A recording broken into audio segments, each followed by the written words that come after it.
Hey, it's Thursday. Actually, it's Friday. It's the next morning, Friday. Inside Star Citizen comes out at a weird time. We're about to watch some more Inside Star Citizen. It is another weekly checkup on Star Citizen's content, what's going on. This week, looks like it's going to be a Journey to 4.0 episode, which, for clarification, doesn't mean 4.0 is close. Doesn't mean it's the year of 4.0. When they say Journey, they literally just mean 4.0 is the next big update that they're waiting for. So they're calling them all these things. And this kind of stuff is generally meant as more of the preparation for what's going to be going on around that time, as opposed to 3.18 or our next patch, 3.19. So I'll be putting out a video next week about what's coming up in 3.19, but let's check out what they might have planned for 4.0. This week, it's another Journey to 4.0 special, where we jump farther ahead and take a look at work scheduled to make its persistent universe debut. Come on, Jared. I just said that. You don't have to repeat it. Come on, man. Whose job is it, right? In the upcoming 4.x branch of release. And this week, we're proud to bring Star Citizen art director Ian Leyland back to share with us a first look inside the buildings of Star Citizen's landing zones. Leyland's got his hands in the pie. Several different pies. Deep pies. Pies I'd like to hear more about, so this is good. So building interiors is something we've always wanted to do, you know, because of, we've had cities in the game for a while. You know, I'd be interested in going back to find that out. Because I do feel like the discussion around exploring cities back in the day when they were first coming in is different from now. It feels like expectations have risen, but, you know, I don't have any quotes. We have many cities, we have many buildings, therefore we could have many interiors. It's a perfect opportunity to put in a lot of play space. I guess now, we'll see how many interiors they're aiming for. The players flying around these buildings, they've been largely urban landscapes, fairly uninteractable. You know, we've done a few landing pads to get the players in and out there, but really the cities have not had much reason to go to. The real good stuff was on the inside. So up until now, we've been on the outside wondering about the inside, and today we're going to talk about the inside. And we're going to wonder about the outside. Looking outside. All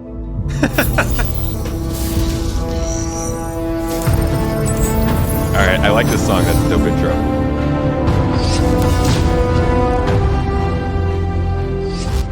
All right, so we're building interiors. The way in which we approach the concept development, now this was just a pure blue sky ideation phase, and the idea was to create inspirational material to use that as a content to inspire conversations. Sounds conceptual. To find out what do we want to do for the game, what is cool for the game, and use that as the initial springboard for the conversation. So before we jump in, and it is concept art, I mean, maybe it's not, but I'm pretty sure it's going to be a lot of concept art.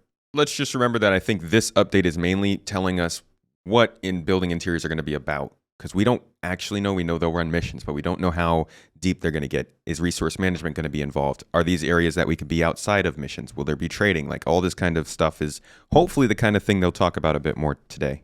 And, you know, less of like the specific gray box. So what we'll be looking through here is a presentation of blue sky ideation, primarily used as a springboard to start conversations with Chris, with the design director, and the game director, to understand what do we want to put in the game, what could be cool for the game, and we use that as that initial inspiration point. Haven't we been conversating for so a while when we're talking about building interiors, how could we start to break that down? So right off the bat on the top, it's the rooftop spaces. So these would be the primary access points for the player. Then just below that, so these are not street level buildings. These aren't like you're walking around the street going to every building. It looks like you're going to mostly have to land on top or take a train or something. Maintenance spaces, these could be industrial or technical.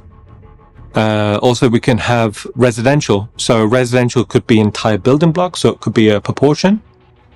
Then after that, we've got commercial. So these could be shopping, it could be offices, it could be social.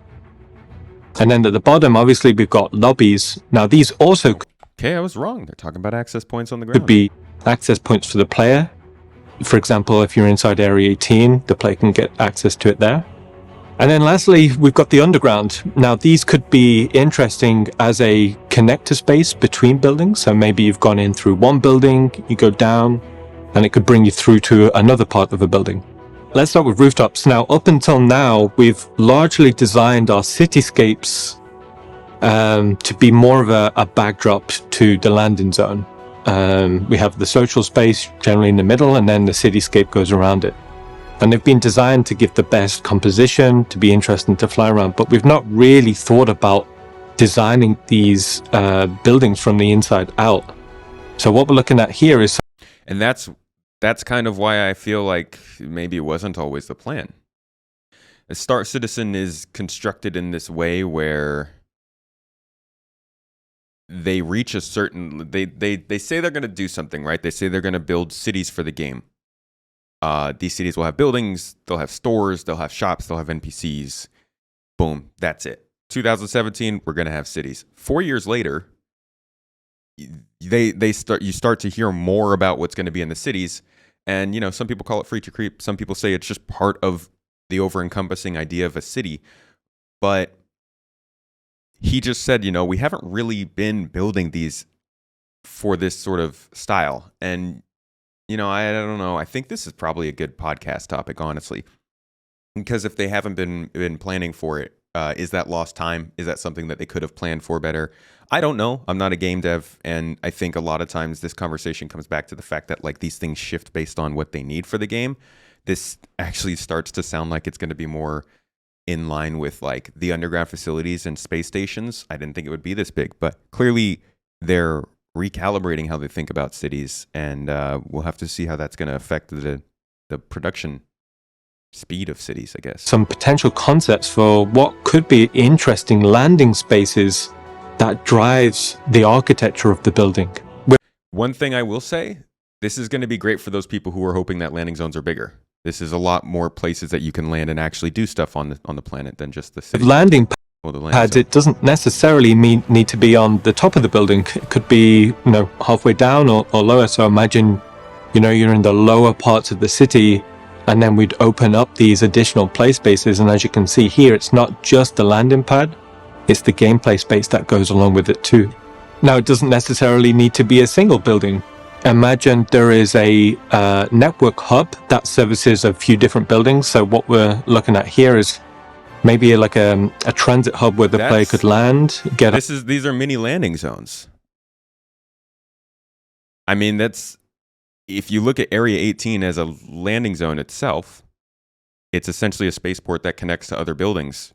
If they're going to do that on a small scale like this, imagine the other areas on ArcCorp are essentially just smaller landing zones.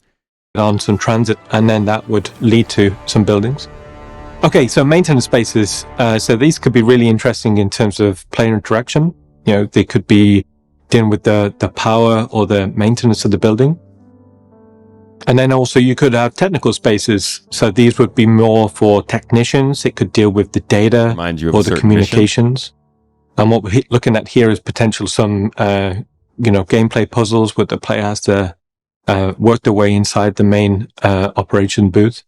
So moving on to residential. So there's a huge amount of potential here. What we wanted to do with residential is two things. One, explore investigating the potential player housing. So with that, we want to be able to create a variety of interior layouts. And also we want to explore a variety of architectural style.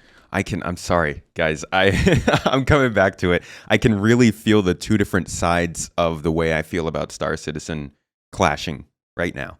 I'm seeing talk that I remember very clearly from 2018-ish time about HABs and player housing and how that would work and with the instancing and the way that they grow it out of the cities. And then I'm seeing it be rehashed now in a different way. And 100% I recognize it as things that have happened with other stuff. The road system was like that. The derelicts were like that. Even outposts have been like that. And it's an improvement, and I know it's how game development work, but it's that deja vu, that gets you. And it's part of why following every single little bit of info might lead to you going crazy. But, I see what they're doing here. Honestly, I kind of like it. So when we're looking at potential housing layouts, we wanted something fairly modular in a way in which we could create a variety of combinations. So whether it's living spaces or habitation spaces or social spaces. And also here we want the players to eventually be able to populate the player-owned habitation. So you see here like a first indication of how, the sort of dressing styles that you'd be able to do. Lack of variety Outside of in your something that's alcohol there. fairly utilitarian, we also want to do something that could be fairly high-end. So here we're just exploring some ideas about what a space could feel like on a different architectural style, and more generous windows, interior spaces dedicated to more than just Some nice explorations. habitation. And these would be focused on other landing zones. So imagine you come across these in Area 18, or it could be when we come to Terra. And also, like I said, it could be informing future player-owned habitation architectural sets. Now, outside of the living quarters, there's also the social spaces just outside. And we want these to be more than just the corridors that we're seeing in the game right now. So these could be multi-layered social spaces.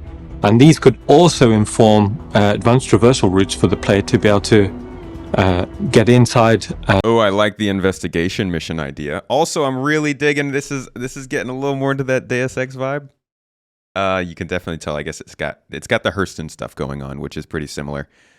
Oh man, but some investigations in an apartment, the classic cyberpunk city apartment murder case that you have to solve. Give me that. Give me that. Also, they've got drones there. Cool. It's also concept art, but still cool. These habitation rooms. So as we're talking through various architectural styles, what you're seeing here is just a collection of ideas, a collection of architectural intent to create like a palette or a mood that will They do that a inform lot in Star Citizen, art style by the way. and gameplay opportunities. So outside of Collect ideas residential, and we're then moving one into of them the gets commercial big. area. So what this means is it means we can look at areas that are more gameplay focused outside of player habitation. So when we're talking about these could be office blocks, these could be corporate owned. Inside here, there could be corporate wings, there could be manufacturing, there could be office spaces. And what we try to think about with these, it's more than just a flat room. There should be advanced traversal, it should be multi-tiered.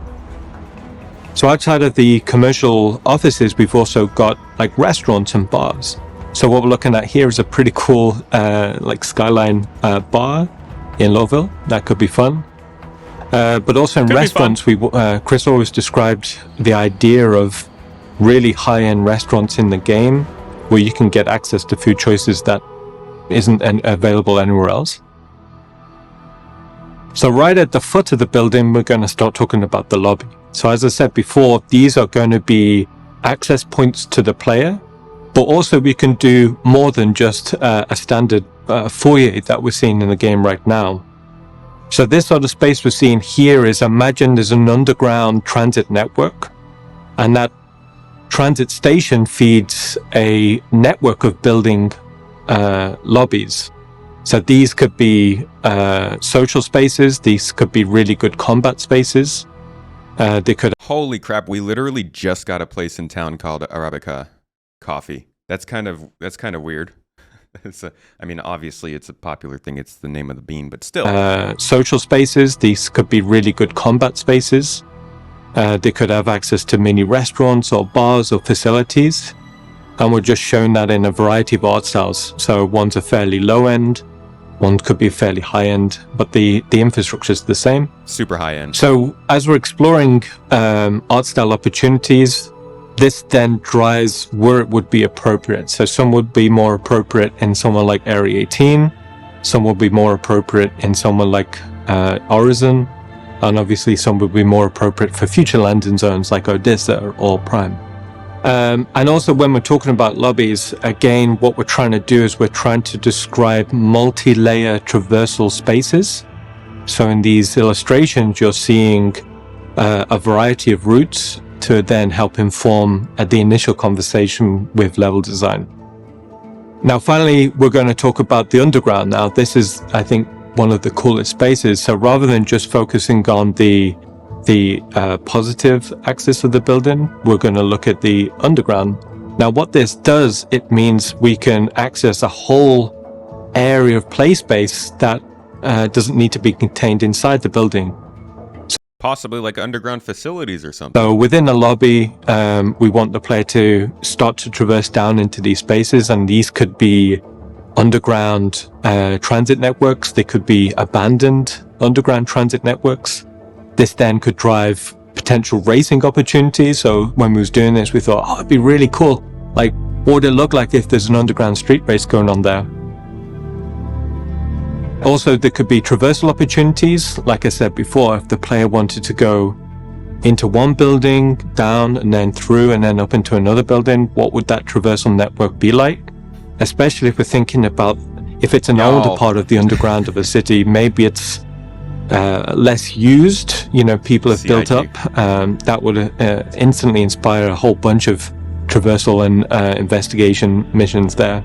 Or maybe there's an old aqueduct or an old infrastructure underground. You know, this could be perfect for underground street racing or other racing opportunities.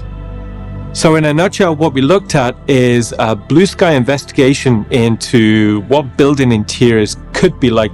I've got a lot to say at the end of this. I'm just waiting until the end. I'm letting us ride it all out. But this is going to be, I think, I always try to limit myself from seeing any sort of reaction to this when I wake up in the morning, come and watch this first, and then go check. And I feel like this is going to be a fairly divisive update. We'll see. For the game. These are essentially dungeon kits. You know, we want to be able to work on these areas in a fairly procedural manner. And we want these to be dungeon opportunities for gameplay spaces. It also will start to inform the future of player-owned habitation and the type of visuals or look and feels that could be. So this ties into a much larger initiative. So we're seeing it a little landing zone remakes. But now with the redo of Lowville, that's turning into a much bigger cityscape. And what that means is every city in the game is ready for these building interior spaces. Now, one thing to note is the cityscapes are probably going to change a little bit. Just from an initial investigation, we found our buildings are quite small. So expect to see the skylines go through a period of transition, but that's what I was talking about earlier. They say this was part of the plan, but just like with spaceships, when they started to realize with components, all these different things they needed, they had to expand the size of the ships. The buildings weren't large enough for this when they first made them, which, either they didn't have the assets and the ability to make the buildings correct for this stuff, so they figured we'll just upgrade the buildings once that technology is available, or originally they just didn't plan on having building interiors. We'll never know. You might know, but that's some of the stuff that is just like interesting to think about when you're looking at these updates. That's cool because that means we're designing the inside of the buildings and then we'll redo the architecture to fit to that. So I think it's going to be super positive for the game. So just in case we was thinking it's all just blue sky concept, actually we're going to start full production on these spaces right at the end of this quarter.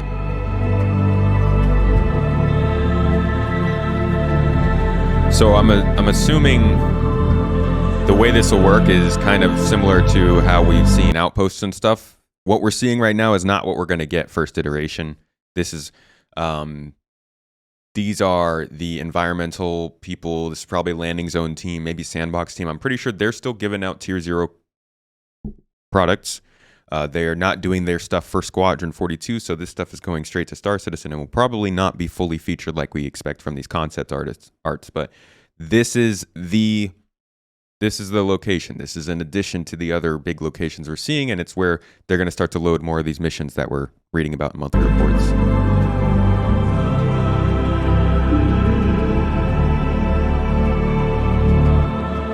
So, what did we learn this week? Well, we learned that much like the new... What was that? So... am I supposed to be... Is this specifically for this? What are these? Oh, what did we learn this week? Well, we learned that much like the new underground facilities we showcased before, building interiors will be a new series of modular set pieces, enabling a whole host of gameplay opportunities, from trade to exploration to combat and PvP and much more. And that, much like those new UGFs, they're going into production now, and in fact, by the time this airs, will already have started. And that the journey to 4.0 may have Pyro at its center, but it will still continue to evolve. Huh. So when he said this quarter, did he mean last quarter? Was this must have been filmed last quarter then? And then yeah, okay. So these have already started working on production, I assume. All aspects of Star Citizen and the existing persistent universe around it. Now, we'll be back with more Inside Star Citizen next week. But for our Journey to 4.0, I'm Jared Huckabee, and we'll be back in about a month or so with our next big look forward. See you then. Okay. Got a couple things to say on this. It's exciting. It's also kind of disappointing, which is how most of these things happen with Star Citizen. I mean, going from the outposts to, like I said before, the derelicts to the literal landing zones, missions, star map, quantum travel, hover mode, all of these things are being made, tested, broken, remade. And depending on who you talk to, that is either terrible, and Star Citizen is the only game that does it, has a lot of problems with it. It's normal, and all games devs do it, or somewhere in the middle, which is kind of where I am. I think they could probably improve on some things, but a lot of this is probably pretty normal when it's coming across a game as iterative process. Either way, the way I see this is less of building interiors being made and more of landing zones being extended. I mean, we're looking at exterior landing pads and stuff that could be done there. We're looking at the underground facilities underneath buildings that connect to different buildings. This definitely feels like what we've always been told is in landing zones, from the gangs to the luxury apartments to the shopping malls to the different people you'll meet to the mission givers. All this stuff, it feels like they're just kind of packaging it up and putting it into this building interiors feature, and it'll kind of spill over into the city a little bit. That I appreciate. I think that's cool, because at some point cities needed to expand and become more useful. We see in monthly reports that they're actually already developing missions specifically for cities. So this is a plan that's going across multiple teams. And we also know that they are working on things like the law offices and the bounty hunter's office and different stuff like that. So this is a pretty big initiative, as we could see. It's, again, one of those things that 2 years ago, I probably would have been curious as to if this was going to be something we see in the next 2 years, but now I'm pretty sure this is something we'll see in the next year. So I look forward to hearing more about this and what they're going to do with it. Ultimately, something changed in the last couple of years that they realized, or somebody came in, or something shifted, but they started on this path of kind of, it feels like, creating a category of locations and then filling them with stuff. We got underground bunkers, outposts or villages, whatever you want to call them, cities, space stations, and I'm going to include cities in the building interiors and cities, space stations, and maybe caves. I don't know how far they're going to go with caves, but it feels like those are their sort of archetypal locations, and then they'll make derelict versions of them, they'll make broken down versions, corporate versions, whatever kind of versions they need, and then they'll fill them with different missions, deliveries, and stuff like that, basically to say, hey, whatever type of location you like, go and do that stuff there. That's your dungeon. Keep doing that. You could switch to space stations if you want, get 0G. You could go to cities, have more population, go to caves where it's darker and, less people. But it feels like that's how they're kind of setting up the locations in this game, and I'm all for it. I think this is really cool. I look forward to what comes more of it, and I guess we'll check in on it again next week to see what else they're doing. Thanks for joining me for this one, though, folks. Leave your thoughts in the comments down below or jump on Discord to come discuss. I'll see you next time.